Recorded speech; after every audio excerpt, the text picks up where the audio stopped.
Section 4 of the Canadian Electrical Code is all about conductor sizing. It's making sure that the conductors are big enough to dissipate the heat that is developed in the I squared R losses. This is a general section of the code, which means that unless we specifically amend it by another section, Section 4 is going to influence all parts of the code. This section is relevant to conductors and cables installed in both AC and DC systems, ensuring the safe transmission of electrical current from a power source to electrical equipment. However, it does not cover conductors that are in grounding and bonding. Section 4 of the code outlines the rules for determining the minimum ampacity permitted for insulated conductors and cables used in services, feeders, and branch circuits.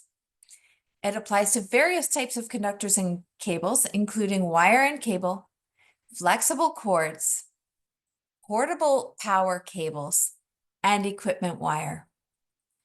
Neutral and identified conductors also fall under this section. This section is relevant to conductors and cables installed in both AC and DC applications. It ensures safe transmission of electrical current from the power source to the electrical equipment. However, it doesn't cover grounding and bonding, as I said. To determine the required conductor ampacity or minimum conductor size, two main approaches are used in this section.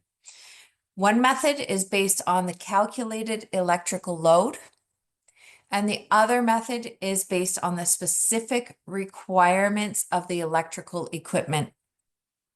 It's important to note that these ampacities listed in the famous tables 1 to 4 are determined solely by temperature factors. They don't account for voltage drop. So what is Section 4 about? Section 4 is all about conductor sizes. It makes sure that we can dissipate the heat that is made in the losses in your cables and ensuring safety of all that equipment. If this is helpful to you, please subscribe to my website because I do talk about the voltage drop and I do talk about a lot of example problems and flowcharts about how you can do these conductor sizing calculations. Thank you so much. Please like below and please send me any questions and whatever else you would like to hear. Thank you.